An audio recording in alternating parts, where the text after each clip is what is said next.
بسم اللہ الرحمن الرحیم۔ السلام علیکم۔ ہمارے یوٹیوب چینل خانقاہ قادریہ عبدالیہ پر آپ کا استقبال ہے۔ اگر آپ اس چینل پر نئے ہیں تو برائے مہربانی ہمارا چینل سبسکرائب کریں اور بیل آئیکن دبائیں تاکہ ہماری ریگولر ویڈیوز آپ تک پہنچتی رہیں اور آپ کے علم میں اضافہ ہوتا رہے۔ علیکم ورحمۃ اللہ تعالی وبرکاتہ۔ الحمد للہ نحمده ونستعینه ونستغفره ونؤمن به ونتوکل علیہ ونعوذ باللہ من شرور انفسنا ومن سیئات اعمالنا من يهده اللہ فلا مضل له ومن يضلله فلا هادی له ونشهد أن لا إله إلا الله وحده لا شريك له ونشهد أن سيدنا ومولانا محمدا عبده ورسوله أما بعد فأعوذ بالله من الشيطان الرجيم بسم الله الرحمن الرحيم قال الله تبارك وتعالى في القرآن المجيد والفرقان الحميد وما خلقت الجن والإنس إلا ليعبدون صدق الله مولانا العظيم وبلغنا رسوله النبي الأمين المكين الكريم ونحن على ذلك لمن الشاهدين والشاكرين والحمد لله رب العالمين۔ محترم سامعین، ابھی میں نے جس آیت کریمہ کی تلاوت کرنے کا شرف حاصل کیا ہے، اس پہ لب کشائی سے قبل ضروری سمجھتا ہوں کہ نبی و آل نبی کی بارگاہ میں جی لگا کر درود پاک پڑھیں۔ اللہم صلی علی سیدنا و مولانا محمد معدن الجود والکرم وآلہ الکرام وابنہ الکریم وبارک وسلم۔ محترم سامعین، یہ اسلامی سال کا 5واں مہینہ ماہ جمادی الاولیٰ، جسے عرف عام میں ماہ جمادی الاول بھی ہم لوگ کہتے ہیں، اس کا آغاز ہو چکا ہے، اور یہ مہینہ بھی الحمدللہ تبارک و تعالی اپنے دامن میں بہت ساری یادوں کو سمیٹے ہوا ہے۔ اس ماہ مبارک میں بہت سارے محدثین، محققین، مفکرین کا وصال ہوا ہے۔ حضرت امام بہیقی رحمۃ اللہ تعالی علیہ کا بھی وصال اسی ماہ پاک میں ہے۔ حضرت امام غزالی رضی اللہ تعالی عنہ، جو اپنے دور کے بہت بڑے محقق، محدث، بلکہ مجدد، آپ کا بھی وصال پاک اسی ماہ مبارک میں ہوا ہے۔ حضرت امام جلال الدین سیوطی رحمۃ اللہ تعالی علیہ، اپنے دور کی مایہ ناز شخصیت، آپ کا بھی وصال پاک اسی ماہ مبارک میں ہوا ہے۔ بلکہ اللہ کی جانب سے آپ کو یہ خصوصیت حاصل تھی کہ جب آپ کوئی حدیث کریمہ کوٹ کیا کرتے، نقل فرمایا کرتے تھے، لکھا کرتے تھے، اور اس میں آپ کو شبہ محسوس ہوتا تو آپ پیارے آقا صلی اللہ تعالی علیہ وسلم کی بارگاہ میں براہ راست رجوع فرمایا کرتے تھے، اور وہاں سے آپ کو حدیث صحیح ہونے کا حکم ملتا تو آپ اسے نوٹ فرماتے۔ اگر یہ حکم ہو جاتا کہ نہیں یہ غلط ہے تو آپ اسے نوٹ فرمانے سے باز رہتے۔ ایسے ایسے محققین و محدثین اور اولیاء کاملین کا وصال اس ماہ مبارک میں، تو پتہ یہ چلا کہ کوئی بھی مہینہ، سال کے 12 مہینوں میں کوئی بھی مہینہ اپنی بزرگی اور برتری سے خالی نہیں ہے۔ یہ الگ بات ہے کہ جس طریقے سے اللہ تبارک و تعالی نے قرآن مجید میں ارشاد فرمایا تلک الرسل فضلنا بعضهم علی بعض، جس طریقے سے ہمارے اور آپ کے نزدیک 1,24,000 کم و بیش انبیاء کرام تعظیم کے لیے ضروری ہیں، اور پھر خود اللہ نے فرمایا کہ ہم نے نبیوں کو فضیلت بخشی ہے بعض کے اوپر بعض کو، رسولوں کو فضیلت بخشی ہے بعض کے اوپر بعض کو۔ اسی طریقے سے 12 مہینوں میں چند مہینے ایسے ہیں، 4 مہینے ایسے ہیں، منہا اربعۃ اشہر حرم، 4 مہینے ایسے ہیں جنہیں سب سے زیادہ بزرگی اور برتری حاصل ہے،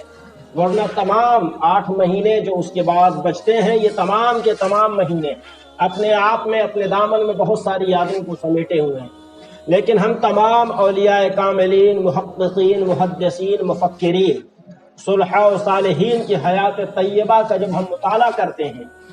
تو آپ تمام حضرات کی ذات گرامی، آپ تمام حضرات کی زندگی اس آیت مبارکہ کا بالکل جو ہے کہ آئینہ دار نظر آتی ہے کہ وما خلقت الجن والانس الا لیعبدون، ہم نے جنات اور انسان کو اپنی عبادت کے لیے پیدا فرمایا ہے۔ اللہ تبارک و تعالیٰ نے فرمایا کہ ہم نے جنات اور انسان کو اپنی عبادت کے لیے پیدا فرمایا ہے۔ آپ سرکار دو عالم صلی اللہ تعالی علیہ وسلم کی حیات مبارکہ کا مطالعہ فرمائے، اس قدر عبادت و ریاضت میں آپ مشغول رہا کرتے ہیں۔ پوری شب آپ قیام میں گزارا کرتے ہیں، اللہ رب العزت کی بارگاہ میں کھڑے رہا کرتے ہیں۔ بی بی عائشہ صدیقہ رضی اللہ تعالیٰ عرض کرتی ہیں، یا رسول اللہ صلی اللہ تعالیٰ علیہ وسلم کبھی آرام بھی فرما لیا کریں، آپ کے پائے مبارک میں سوجن ہو گئی ہے، ورم ہو گیا ہے، سوئلنگ آ گئی ہے، یا رسول اللہ آپ آرام فرما لیا کریں۔ پیارے آقا کا ارشاد ہوتا ہے کہ اے عائشہ، رب نے مجھے اتنے بلند و بالا مقام پہ فائز کیا، اتنی نعمتوں سے نوازا ہے، کیا میں اپنے رب کا شکر گزار بندہ نہ بنوں؟ عزیزان ملت اسلامیہ، کل جہان کے مالک ہیں، رب نے آپ کو مالک و مختار بنا دیا ہے،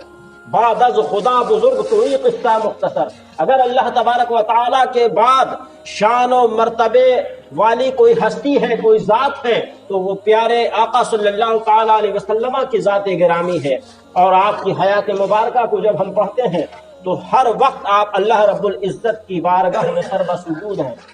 قائم اللیل ہیں۔ عزیزان ملت اسلامیہ، اسی طریقے سے اللہ رب العزت کے پیارے محبوب صلی اللہ تعالی علیہ وسلم کے بعد اگر مقدس و معظم و محترم کوئی جماعت ہے تو وہ صحابہ کرام کی جماعت ہے۔ اور صحابہ کرام میں 10 ایسے اشخاص، 10 ایسے صحابی جنہیں اللہ کے پیارے حبیب صلی اللہ تعالی علیہ وسلم نے دنیا ہی میں جنتی ہونے کی بشارت عنایت فرما دی ہے۔ فرما دیا کہ ابو بکر جنتی ہیں، حضرت عمر جنتی ہیں، عثمان جنتی ہیں، علی جنتی ہیں، عبد الرحمن بن عوف جنتی ہیں، عبیدہ بن جراح جنتی ہیں۔ اس طریقے سے 10 صحابہ کرام کو جنتی آپ نے قرار دے دیا ہے۔ لیکن آئیے ان صحابہ کرام کی بارگاہ میں جب ہم چلتے ہیں تو پھر آپ کا بھی یہ عمل ہے کہ آپ ہر وقت اللہ رب العزت سے خوف زدہ ہیں، ہر وقت لرزہ ہیں، ہر وقت آپ عبادت و ریاضت کی پابندی کے لیے ہمہ وقت کوشاں رہا کرتے ہیں۔ حضرت عمر فاروق رضی اللہ تعالیٰ عنہ سے جب دریافت کیا گیا کہ آپ کے نماز پڑھنے کے وقت آپ کی جو کیفیت دیکھی جاتی ہے وہ عجیب و غریب ہوتی ہے، بالکل زرد پڑ جاتے ہیں، پیلے پڑ جاتے ہیں، کیا معاملہ ہے؟ قربان جائیے جواب پر۔ حضرت عمر فاروق عرض کرتے ہیں، ارشاد فرماتے ہیں، اے صحابی رسول، میں یہ سوچ میں پڑ جاتا ہوں، میں اس خوف سے لرزنے لگتا ہوں کہ ایک ایسی نعمت اللہ تبارک و تعالیٰ کی عطا کردہ نماز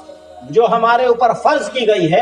اور اس کی ادائیگی کا وقت آ گیا ہے، لہذا مجھ سے کہیں سے کوئی کوتاہی نہ ہو جائے، اس خوف سے میں لرز جاتا ہوں، زرد پڑ جاتا ہوں۔ عزیزان ملت اسلامیہ، یہ تمام باتیں جو ہیں یہ ہمیں سیکھنے کے لیے ہے، جاننے کے لیے ہے، اور اس کے بعد اسی کے مطابق زندگی گزارنے کے لیے ہے۔ دوستان محترم، قرآن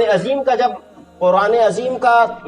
ترجمے کے ساتھ جب ہم اور آپ مطالعہ فرمائیں گے تو اس میں کیا ہے؟ پرانے انبیاء کرام کے واقعات ہیں، پھر جنہوں نے انبیاء کرام کا انکار کیا اس کے ساتھ اللہ تبارک و تعالیٰ کا کیا عذاب نازل ہوا، کیا وعیدیں آئیں، یہ تمام باتیں ملتی ہیں۔ اسی طریقے سے پھر صحابہ کرام یا اولیاء کرام کے جو واقعات ہمارے یہاں پڑھے جاتے ہیں یا سنے جاتے ہیں، اس کے پیچھے اصل مقصد یہ ہوتا ہے کہ ہم اس سے کچھ سبق حاصل کریں، کچھ عبرت حاصل کریں۔ آئیے مولا کائنات کی بارگاہ میں چلتے ہیں، مقام صحابہ میں مولا کائنات کے زانو مبارک پہ پیارے آقا صلی اللہ تعالی علیہ وسلم اپنا سر مبارک رکھ کر آرام فرما رہے ہیں۔ بظاہر آنکھ لگی ہوئی ہے، آنکھ بند ہے، دل بیدار ہے، چونکہ نبی کبھی بھی سوتا نہیں ہے، نبی ہمہ وقت بیدار رہا کرتا ہے۔ عزیزان ملت اسلامیہ، پیارے آقا نماز عصر ادا کر چکے ہیں، مولا علی کے زانو مبارک پہ سر رکھ کر آرام فرما رہے ہیں۔ بظاہر یہ لگ رہا ہے کہ نبی سو رہے ہیں، اور حضور مولا کائنات ایک مرتبہ حضور اکرم صلی اللہ تعالی علیہ وسلم کے چہرہ مقدسہ کو دیکھتے ہیں،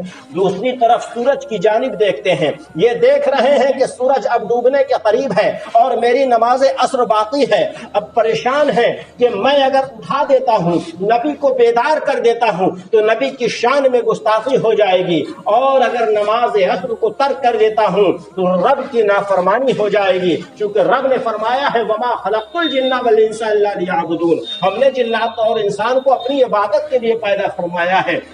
اسی پریشانی کے عالم میں آپ کی چشمان مبارک سے آنسو نکلنا شروع ہو جاتے ہیں، اشک بہنا شروع ہو جاتے ہیں۔ ان اشکوں کے چند قطرات پیارے آقا صلی اللہ تعالی علیہ وسلم کے چہرہ مقدسہ پہ پڑتے ہیں۔ پیارے آقا صلی اللہ تعالی علیہ وسلم آپ کو کھولتے ہیں، اپنی چشم کرم کو کھولتے ہیں اور ارشاد فرماتے ہیں، اے علی تمہیں کس بات میں رولا رکھا ہے، تم کیوں پریشان ہو، کیوں رو رہے ہو؟ حضرت علی عرض کرتے ہیں، یا رسول اللہ صلی اللہ تعالی علیہ وسلم، میرے دل کو اس بات کی تکلیف ہو رہی ہے، میرا دل اس بات سے پریشان ہے کہ ایک طرف آپ ہمارے زانوں پر ہمارے گود میں آرام فرما رہے ہیں، میں آپ کو جگاتا ہوں تو آپ کی شان میں گستاخی ہو جاتی ہے، اور ادھر سورج کو دیکھتا ہوں تو وہ ڈوبنے کے قریب ہے، ڈوبا چلا جا رہا ہے، مجھے یہ پریشانی ہے کہ نماز عصر ہماری فوت نہ ہو جائے، نماز عصر ہماری چھوٹ نہ جائے۔ دوستان محترم، یہاں پر رک کر ایک بات میں ذہن نشی کرانا چاہوں گا کہ آج ہمارا اور آپ کا یہ عالم ہے کہ ہم معمولی سی مصروفیات میں نمازوں کو اتنی آرام سے چھوڑ دیا کرتے ہیں۔ اپنی شادی نہیں ہے، اپنے دوست کی شادی ہے، اپنی شادی نہیں ہے، اپنے بھائی کی شادی ہے، اور اس نام پر ہم چھوڑ دیتے ہیں کہ ارے بہت سارے کام ہیں، کام نپٹانا ہے، کام بعد میں کیجئے، پہلے نماز کا وقت ادا ہو گیا ہے، آپ نماز ادا کیجئے، آپ یہاں سے سبق لیجئے۔ ہم بڑے نعرے لگاتے ہیں، غوث کا دامن نہیں چھوڑیں گے اور خواجہ کا دامن نہیں چھوڑیں گے، مشکل کشا علی کا دامن نہیں چھوڑیں گے، مشکل کشا علی کی بارگاہ میں آ جائیے، کل جہان کے سردار ہیں، آپ کو تو بے خوف ہو جانا چاہیے۔ ارے میری نماز چھوٹے گی تو میرے نبی تو میرے پاس ہی ہیں، یہ تو بخشوانے والے ہیں، اور بالیقین اللہ نے یہ پاور دیا ہے پیارے آقا صلی اللہ تعالی علیہ وسلم کو، جس طرف آپ اشارہ فرما دیں وہ 1000 شخص کا قاتل بھی ہوگا تو رب تبارک و تعالی اپنے محبوب کی بات کو رکھتے ہوئے اس شخص کے تمام گناہوں کو معاف فرما دے گا۔ لیکن اس کے باوجود بھی مولا علی رضی اللہ تعالیٰ عنہ نے مقام نماز عصر کی قضا ہو جانے پر جو غم کا اظہار کیا ہے، جو افسردگی کا اظہار کیا ہے، تو پھر پیارے آقا کی بھی شان دیکھو، پیارے آقا کا بھی مقام دیکھو، پیارے آقا کو بھی اللہ نے کیسا پاور دیا ہے یہ دیکھو کہ اللہ کے پیارے حبیب صلی اللہ تعالیٰ علیہ وسلم نے انگشت نازنین سے جب سورج کو اشارہ کیا ہے تو سورج واپس پلٹ آیا ہے۔ حضور مولا کائنات نے خوشی بخوشی اپنی نماز عصر ادا فرما لی ہے۔ عزیزان ملت اسلامیہ، تو ہمیں یہاں سے یہ پیغام ملتا ہے، آج ہم بہت سارے ایسے لوگ ہیں جب نمازوں کی باتیں کی جائیں، جب عذاب قبر کی بات کی جائے، جب حشر میں سختی اور پریشانیوں کی بات کی جائے تو بڑے آرام سے ہم یہ کہہ دیتے ہیں کہ ارے بھائی وہاں کی وہاں دیکھی جائے گی، ارے حافظ صاحب وہاں کی وہاں دیکھی جائے گی، یہاں تو کھانے کے لیے نہیں ہے، یہاں کمپٹیٹیو دور ہے، یہاں جو ہے کہ مقابلے کا زمانہ ہے، فلاں بھائی نے ہمارے بلڈنگ بنا لی ہے، ہمارے پاس ابھی کچھ نہیں ہے، فلاں بھائی کے یہاں اس قدر آرام و آسائش کے سامان و اسباب مہیا ہے، ہمارے پاس کچھ نہیں ہے۔ عزیزان ملت اسلامیہ، آئیے پیارے آقا کی بارگاہ میں چلتے ہیں۔ پیارے آقا کو اللہ نے یہ پاور دیا ہے، یہ اختیار دیا ہے، اگر آپ ایک اشارہ کر دیں تو پورے کا پورا پہاڑ وہ سونے کا ہو جائے، لیکن آپ نے فقر کو پسند فرمایا ہے، غربت کو پسند فرمایا ہے، مسکینی کو پسند فرمایا ہے۔ پورے مہینے آپ کے گھر کاشانہ اقدس میں، گھر مقدس میں چولہا نہیں سلگا کرتا تھا، فاقے پہ فاقہ ہو رہا ہے۔ اللہ کے پیارے حبیب صلی اللہ تعالیٰ علیہ وسلم کی بارگاہ میں جب کچھ لوگ عرض کرتے ہیں یا رسول اللہ صلی اللہ تعالیٰ علیہ وسلم اس قدر فقر و فاقہ کیوں ہے، اس قدر غربت و مسکینی کیوں ہے، اللہ کے پیارے حبیب صلی اللہ علیہ وسلم ارشاد فرماتے ہیں کہ کل کو ہماری امت میں بہت سارے میرے امتی ایسے بھی ہوں گے جن کے پاس رہنے کو مکان نہیں ہوگا، کھانے کو کھانا نہیں ہوگا، کھانے کے لیے کھانا نہیں ہوگا، تو کل وہ ہمارے امتی یہ سوچ کر ان کے دل میں سکون و اطمینان آ جائے گا کہ میرے آقا نے بھی فقر کو پسند فرمایا ہے، میرے آقا نے بھی کئی دنوں تک فاقہ کیا ہے۔ عزیزان ملت اسلامیہ، پیارے آقا ہمیشہ یہ دعا فرماتے تھے کہ مولا مجھے قیامت کے دن مسکینوں کے ساتھ اٹھا، میرا حشر مسکینوں کے ساتھ فرما، کیونکہ مسکین بلا حساب و کتاب جنت میں جائیں گے، اور جو صاحب ثروت ہے، ثروت دولت کمانا اچھی بات ہے، لیکن دولت کے پیچھے بھاگتے رہنا اور دولت کے چکر میں آخرت کو بھول جانا، یہ بڑا ہی نقصان کا سودا ہے۔ عزیزان ملت اسلامی، اللہ کے پیارے رسول صلی اللہ تعالی علیہ وسلم نے فرمایا ہے کہ جو مالدار ہوگا وہ غریب سے 40 سال کے بعد جنت میں جائے گا۔ پہلے غربا مساکین جنت میں جائیں گے، اس کے بعد مالدار جنت میں جائیں گے۔ عزیزان ملت اسلامیہ، اب مجھے یہاں پر کہہ لینے دیا جائے کہ گرمی کا دور ہے، مئی اور جون کی گرمی ہے، اور اس کے بعد جو ہے ہمیں اے سی کا ٹکٹ نہیں مل رہا ہے، اور حالات ایسے ہیں کہ اے سی کے بغیر اگر ہم سلیپر یا جنرل میں جاتے ہیں تو ہمارے حالات خستہ ہو جائیں گے، جان جانے کا خطرہ لاحق ہو سکتا ہے۔ لیکن وہاں پر اگر حکم یہ مل جائے کہ نہیں بھائی فلانے مسکین صاحبان جو ہیں وہ پہلے اے سی میں جائیں گے، تو پھر ہم وہاں پر یہی پسند کریں گے کہ ہم سارے مال و اسباب کو، ساری زمین و جائیداد کو ترک کرتے ہیں اور ایسے حالات میں اس اے سی ڈبے میں ہم جانا چاہتے ہیں۔ عزیزان ملت اسلامیہ، سیم یہی تصور ہوگا قیامت کے دن جب یہ مسکین حضرات پہلے جنت میں جانے لگیں گے، ہم ماحول سے، ہم موسم سے، ہم وہاں کی گرمی اور تپش سے پریشان ہوں گے اور اللہ کی بارگاہ میں عرض کریں گے، اے مولا کاش کہ ہم نے دنیا میں مال و اسباب اکٹھا نہیں کیے ہوتے، جاہ و حشمت کے چکر میں نہ پڑے ہوتے، تو آج ہم پہلے ہی جنت میں چلے جاتے۔ عزیزان ملت اسلامیہ، دولت کمائی جائے لیکن اس دولت کا زیادہ تر حصہ غربا مساکین میں تقسیم کر دیا جائے تو یہی ہمارے لیے راحت و سامان کا ذریعہ بنے گا، دنیا میں بھی اور آخرت میں بھی۔ دنیا میں بھی ہم آفات و بلایات سے محفوظ رہیں گے اور آخرت میں بھی ہمارا داخلہ جنت میں ہوگا۔ اللہ تبارک و تعالیٰ سے دعا ہے کہ جو کچھ بھی عرض کیا اس پہ ہمیں آپ کو عمل کی توفیق عطا فرمائے۔ وآخر دعوانا الحمدللہ۔